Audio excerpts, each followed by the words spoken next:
Hello guys, पवन education studio में आप सबका स्वागत है। तो हमारे कौन कौन से आर्टिकल रहेंगे नवंबर के, वो डिस्कस कर लेते हैं। पहला अग्नि 3 रहेगा, इसके बारे में पढ़ेंगे। ठीक है, इसकी सक्सेसफुली टेस्टिंग की गई है। ये हमारा यूरोपियन ईल के बारे में आ गया। ठीक है, इसके बारे में देख लेंगे। ये है बेसिकली फिश, लेकिन दिखती स्नेक की तरह ही है, इसके बारे में देख लेंगे। फिर हमारा ये ही इंडो पैसिफिक रीजनल डायलॉग 2022, यही देखो हमारे इंडियन नेवी जो है ये एनुअल कॉन्फ्रेंस करती है, जिसमें ये अपने आइडियाज़ को एक्सचेंज करती है। और यही देखा कि मैरीटाइम जो इश्यूज हमारे चल रहे हैं इंडो पैसिफिक रीजन में, ठीक है, उन इश्यू से टैकल कैसे किया जाए, उसके लिए क्या सॉल्यूशंस लाए जाएँ, तो वो सब कुछ जो है बताए जाते हैं यहाँ पे एनुअल कॉन्फ्रेंस में। नेक्स्ट हमारा सी कुकुम्बर के बारे में। ये बेसिकली हम बात करें कि एक हमारा मेराइन एनिमल है, जो हमें हम बोलते हैं, इसको हम क्या बोलते हैं, बेंथिक बोलते हैं। बेंथिक मतलब कि आपको ओशन फ्लोर में देखने को मिलता है। मेराइन इन्वर्टिब्रेट है, जिसकी रीढ़ की हड्डी वगैरह जो है वो नहीं है। ठीक है, इन्वर्टिब्रेट उसको बोलते हैं, इसकी रीढ़ की हड्डी वगैरह जो है वो नहीं होती। तो ये मेराइन इन्वर्टिब्रेट है, तो इसको भी जो है अपेंडिक्स 2 में डाल दिया गया है साइड्स की। ठीक है, तो ये भी डिटेल में देखेंगे। नेक्स्ट हमारा कमचटका पेनिनसुला जो है, ये देखो कमचटका पेनिनसुला, ये रशिया का ही पार्ट है। ठीक है, यहाँ पे एक हमारा वॉल्केनो जिसका नाम क्या है, शिवे लुच वॉल्केनो। तो शिवे लुच वॉल्केनो की पॉसिबिलिटी है कि आने वाले टाइम पे जो इसकी इरप्शन हो सकती है। ये है शिवा लुच वॉल्केनो, इसकी इरप्शन जो है वो हो सकती है, तो उसकी पॉसिबिलिटी बताई जा रही है। One of the most active volcano अभी तक अगर बात करें 10,000 साल से 60 टाइम जो इसकी इरप्शन जो है वो हो चुकी है। ठीक है, तो ये देख लेंगे डिटेल में। ठीक है, चलो देखते हैं आर्टिकल्स अपने।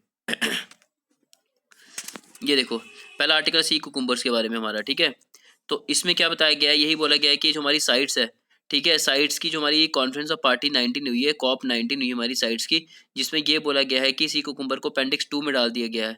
ठीक है, अब ये समझो साइट्स जो है, साइट्स के 3 अपेंडिक्स होते हैं, अपेंडिक्स 1, अपेंडिक्स 2, अपेंडिक्स 3। अपेंडिक्स 1 जो होते हैं हमारे, उसमें वो वाले एनिमल्स या प्लांट्स को डाल दिया जाता है जिनकी पॉपुलेशन जो है वो खतरे में है, पॉपुलेशन जो है वो खत्म हो रही है। तो हमें कुछ स्टेप्स वगैरह, एक्शन वगैरह जो है वो लेने पड़ेंगे, जिससे कि इनकी पॉपुलेशन को कंजर्व प्रिजर्व जो है करके रखा जाए। ठीक है, तो इसको उस वाले एनिमल्स या प्लांट्स को हम किस में डाल देते हैं, वो अपेंडिक्स 1 में डाल देते हैं। ठीक है, फिर होता है अपेंडिक्स 2। अपेंडिक्स 2 में वो वाले एनिमल्स या प्लांट्स को हम डालते हैं जिनकी पॉपुलेशन जो है अभी खत्म तो नहीं हुई है, जिनकी पॉपुलेशन पर भी रिस्क तो नहीं है, लेकिन आने वाले टाइम पर की पॉपुलेशन जो है वो खत्म हो सकती है अगर हम उस पर एक्शन वगैरह, कंट्रोल वगैरह जो है वो नहीं करें। तो इसलिए वो वाले एनिमल्स या प्लांट्स को हम अपेंडिक्स 2 में डाल देते हैं, ताकि हमें कुछ ऐसे स्टेप्स वगैरह लेने पड़े ताकि आने वाले टाइम पे उनकी पॉपुलेशन जो है वो खत्म ना हो जाए। ठीक है, ऐसा नहीं हो कि सिर्फ उनकी पॉपुलेशन सिर्फ हमें किताबों में ही देखने को मिले, बट रियलिटी में एग्जिस्ट ना करे, ऐसा नहीं होना चाहिए। ठीक है, तो यही बोला कि उसको वैसे प्लांट्स एनिमल्स को हम क्या करते हैं, हम उसको अपेंडिक्स 2 में डाल देते हैं। फिर आता है हमारा अपेंडिक्स 3। अपेंडिक्स 3 जो तुम्हारा साइट्स का, ये वो इसमें वो वाले एनिमल्स या प्लांट्स को डाल दिया जाता है जिनकी पॉपुलेशन जो है किसी एक पर्टिकुलर कंट्री में तो खत्म हो रही है। ठीक है, ये खत्म होगी, ये खत्म हो रही है, तो लेकिन दूसरी कंट्री में उसकी पॉपुलेशन अभी भी है। ठीक है, अच्छी खासी पॉपुलेशन, लेकिन अब ये कंट्री जहाँ पे पॉपुलेशन की कम हो रही है, दूसरी कंट्रीज को एक रिक्वेस्ट कर रहा है कि आप इसकी जो ट्रेडिंग करते हो वो इलीगल ट्रेडिंग को बंद कर दो, क्योंकि हमारे यहाँ पे इसकी पॉपुलेशन जो है वो खत्म हो रही है। तो यहाँ पे बेसिकली रिक्वेस्ट जो है वो की जाती है बाकी कंट्रीज़ के। ठीक है, तो उस वो वाले एनिमल से प्लांट्स को हम किस में डाल देते हैं, अपेंडिक्स 3 में डाल देते हैं। तो यहाँ पे बोला जा रहा है कि जो हमारे सी कुकुम्बर्स हैं, ठीक है, इनको हम अपेंडिक्स 2 में डाल देते हैं इस कन्वेंशन की। अब सी कुकुम्बर क्या है, ये हमारे मराइन इन्वर्टिब्रेट्स है। इन्वर्टिब्रेट्स वो होते हैं जिनकी रीढ़ की हड्डी नहीं होती। ठीक है, तो ये आपको पानी में समुद्र में देखने को मिलते हैं। मराइन इन्वर्टिब्रेट्स है। अब लॉन्ग शेप होती है इसकी, कुकुम्बर की तरह शेप है इसकी, देखो है ना, ये कुकुम्बर है, कुकुम्बर की तरह इसकी शेप है, तो इसका नाम रखा हो सी कुकुम्बर। तो हम बात करते हैं कि शैलो से डीप सी तक जो है ये आपको पूरे देखने को मिलते हैं। ये बेंथिक होते हैं, बेंथिक बोले तो ये ओशन फ्लोर में जनरली देखने को मिलते हैं। ठीक है, उनका जो लार्वा होता है, ठीक है, वो बेसिकली हम बोले इतना ही लाइट वेट का होता है कि जो ओशन करंट जब फ्लो करती है, तो ओशन करंट के चलने से ही ये जो लार्वा जो है ये फ्लोट करता है। ठीक है, तो ये हम बोलेंगे कि ये हमारा फ्लोट कर जाता है। ठीक है, वही गो विद द फ्लो, है ना, आपने पढ़ा होगा कि गो विद द फ्लो बड़ा इंपॉर्टेंट एक हम बोलते हैं, गो विद द फ्लो। तो वैसा ही सिस्टम है, लार्वा जो है ये फ्लो के साथ जो है वो मूव कर जाता है। ठीक है, जैसे ओशन करंट जो है इससे स्ट्राइक करती है। तो फिर हम बात करते हैं, अभी इसको बोलते हैं प्लैंक्टोनिक है ये। ठीक है, तो फिर हम बात करते हैं कि act like a garbage collector. इसका मतलब ये हुआ कि ये जो हमारा सी कुकुम्बर होता है ना, ये हमारा ओशन फ्लोर के होता है, ओशन फ्लोर के ऊपर होता है। अब इसको अपने खाने के लिए, इसको अपनी डाइट चाहिए, तो ये खाता क्या है, वही कीड़े मकोड़े खाता है, लेकिन सब कीड़े को मकोड़े जो इसको नहीं मिलते, तो क्या करेगा, ये वहाँ पे जो समुद्र के फ्लोर पे जो है मिट्टी वगैरह पड़ी हुई है, ये उसी को खा लेता है। ठीक है, मिट्टी को खाता है, मिट्टी में ही छोटे छोटे जो है कीड़े मकोड़े होते हैं, और ये मिट्टी को जब खाता है, मिट्टी में ही जो कीड़े मकोड़े हैं वो भी खा जाता है।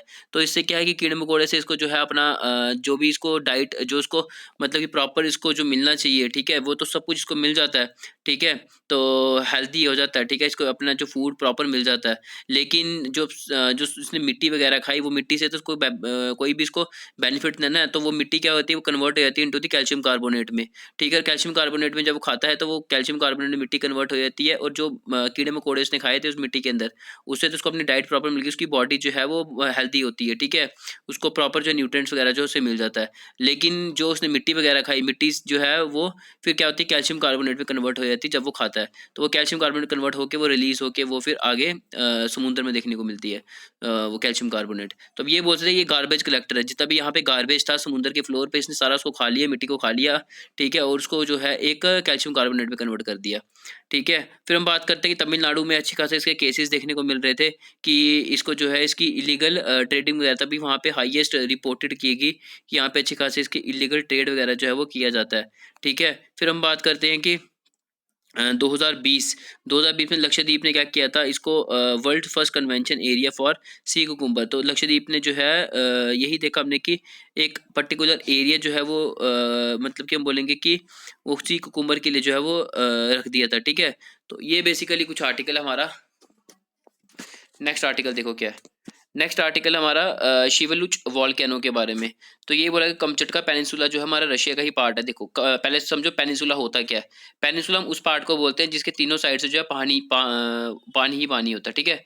ये देखो ये है जी कमचटका पेनिनसुला, जैसे वो पिक्चर में दिखाता हूँ मैप में, ये देखो ये है कमचटका पेनिनसुला। इसके इधर भी पानी है, इसके इधर भी पानी है, इसके इधर भी पानी है, ठीक है। जब तीनों साइड जो है पानी होता है जिस भी लैंड बॉडी के, ठीक है, तो उस लैंड बॉडी को हम क्या बोलते हैं, उसको हम बोलते हैं पेनिनसुला बोलते हैं। तभी आगे हमारा ये कमचटका पेनिनसुला जो है, यहाँ पे जो हमारा ये वॉल्केनो ये वाला, ये हमारा वॉल्केनो शिवलुच वॉल्केनो, यही बोला जा रहा है कि इसकी जो है बोला जा रहा है कि मोस्ट एक्टिव वॉल्केनो है। अभी तक हम बोले 60 टाइम जो इसकी इरप्शन जो है वो हो चुकी है 10,000 साल से। तो हम बोलेंगे इसकी इरप्शन जो है, इसकी पॉसिबिलिटी बताई जा रही है कि आने वाले टाइम में इसकी इरप्शन जो है वो हो सकती है, तभी ये शिवलुच वॉल्केनो जो है वो न्यूज़ में आ गया हुआ है, ठीक है। तो चलो नेक्स्ट आर्टिकल देखो।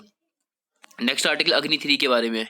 तो अग्नि 3 की अगर हम बात करें तो इंडिया ने सक्सेसफुली जो है वो टेस्ट किया है अग्नि 3 को, ठीक है। तो अभी तक अग्नि 3 को जो है 3 बार टेस्ट जो है वो किया गया था, लेकिन पहली बार जब टेस्ट किया गया था अग्नि 3 को 9 जुलाई 2006, वो सक्सेस नहीं हुआ था। वो थोड़ा टेक्निकल ग्लिच आ गया था जिसके कारण जो है वो मिसाइल जो है वो समुद्र में गिर जाती है, ठीक है। तो वो सक्सेसफुली टेस्ट जो है हमारा नहीं हो पाता। पहला टेस्ट जो हमने अग्नि 3 का किया था 9 जुलाई 2006 में। तो फिर हमने सेकंड टेस्ट किया था हमने अग्नि 3 का जो 2007 में, वो सक्सेसफुली टेस्ट हमने कर दिया था। फिर हमने तीसरा टेस्ट फिर से किया था 2008 में, वो भी इसमें भी हमें सक्सेस मिलती है, ठीक है। अब इसका फिर से टेस्ट जो है वो किया गया है, ठीक है, तो वो भी हमें उसमें सक्सेस मिली है, ठीक है। तो अग्नि 3 जो है एक intermediate ballistic missile, ballistic missile मतलब एक प्रोजेक्टरी जो है इस टाइप का प्रोजेक्ट बनाती है, प्रोजेक्टाइल टाइप का, ठीक है। तो हम बोलेंगे कि इंटरमीडिएट जो है बैलिस्टिक मिसाइल है, जो कि बेसिकली इसकी टेस्टिंग की गई एपीजे अब्दुल कलाम आइलैंड जो हमारा उड़ीसा में, वहाँ से इसकी सक्सेसफुली टेस्टिंग की गई है, ठीक है, तभी जाके न्यूज़ में आ गई है। तो हम बात करेंगे इसकी रेंज कितनी होती है। ये 3500 किलोमीटर जो है वो रेंज कैरी कर सकती है, ठीक है, और 1.5 टन का वॉरहेड जो अपने साथ लेके जा सकती है, कि 1.5 टन का पेड़ लोड अपने साथ जो है वो लेके जा सकती है। तो एक्यूरेसी इसकी 100% होती है। आपको ये पता होगा कि एक्यूरेसी अगर ज़्यादा है तो कम वॉरहेड भी होगा तब भी ये जो है वो स्ट्राइक कर देगी, ठीक है। आपको मैं समझाता हूँ, देखो एक सेकेंड ये देखो ये है जी आपका, ठीक है। अब ये अग्नि 3 मिसाइल है, ठीक है। इसने सपोज करो इसकी अगर एक्यूरेसी ज़्यादा है, ठीक है, तो इससे सपोज करो हिट करना है इस वाले एरिया को, इस वाले एरिया को हिट करना है, ठीक है।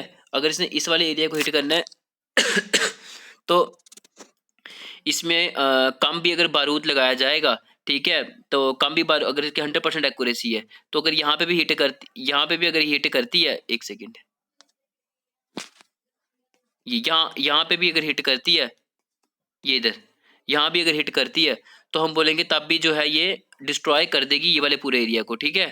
तो ये चीज़, ठीक है। तो हम इसमें कम भी इसमें बारूद वगैरह लगाएंगे तब भी ये हिट कर देगी। लेकिन अगर इसकी एक्यूरेसी नहीं है, तो उसके लिए अगर एक्यूरेसी नहीं है, अगर ये सपोज करो यहाँ पे हिट करती है, ठीक है, इसकी एक्यूरेसी कम है, यहाँ पे हिट किया इसने जहाँ मैंने पॉइंट बनाया अभी, ठीक है, यहाँ पे इसने हिट किया, तो इसके लिए फिर बारूद हमें ज़्यादा चाहिए, क्योंकि ज़्यादा बारूद अगर यहाँ पे होगा तब जाके ये पूरा एरिया को डिस्ट्रॉय कर पाएगी, ठीक है। तो आप ये समझ सकते हो कि बारूद अगर इसकी एक्यूरेसी ज़्यादा है तो कम बारूद में भी जो है वो हिट करके जो है वो डिस्ट्रॉय कर देगी अपने टारगेट को। लेकिन अगर हम बोलेंगे कि इसकी एक्यूरेसी अगर कम है तो उसको ज़्यादा बारूद लगाना पड़ेगा, जिससे कि जो उसके आसपास का एरिया सराउंडिंग है वो भी डिस्ट्रॉय होगा, तो वो टारगेट वाला एरिया डिस्ट्रॉय हो ही जाएगा। ठीक है, तो अब ये समझ सकते हो कि लेकिन इसकी एक्यूरेसी 100% है, इसलिए हमने लो वेटेड वॉर हेड हमने लगाया 1.5 टन का। ठीक है, तो ये पेलोड जो है वो कैरी करके लेके जाती है। तो ये था हमारा आर्टिकल अग्नि 3 के बारे में। तो नेक्स्ट आर्टिकल देखो यूरोपियन ईल के बारे में देख लेते हैं। तो यूरोपियन ईल की अगर हम बात करें तो 19th कॉन्फ्रेंस ऑफ पार्टी हुई है COP 19 साइड्स की, जिसमें ये बोला गया है कि यूरोपियन ईल जो है, ठीक है, इसका ट्रेड करना जो है हमें बंद कर देना चाहिए कंट्रीज के बीच में। ठीक है, यूरोपियन ईल बताइए आपको मैंने कि एक फिश होती है, सांप की तरह दिखने वाली एक फिश होती है। ठीक है, तो ये आपको कॉन्टिनेंटल फ्रेश वाटर में एस्चुरीन जो है वहाँ पे देखने को मिलती है, कॉन्टिनेंटल फ्रेश वाटर में देखने को मिलती है। IUCN में क्रिटिकली एंडेंजर रखा में डाला गया हुआ है इसको, IUCN की रेड डेटा बुक में। और साइड्स है उसके अपेंडिक्स 2 में डाला गया हुआ है। ठीक है, अपेंडिक्स 2 मतलब कि ये हुआ कि इसकी पॉपुलेशन अभी तो खतरे में नहीं, लेकिन आने वाले टाइम पे जो है वो खतरे में हो सकती है, तो इसलिए मैं पहले से ही एक्शन या स्टेप्स जो है वो ले लेने चाहिए, जिससे कि इनकी पॉपुलेशन जो है वो उसको प्रिजर्व करके रखे, ताकि आने वाले टाइम पे इसकी पॉपुलेशन जो है खत्म ना हो जाए।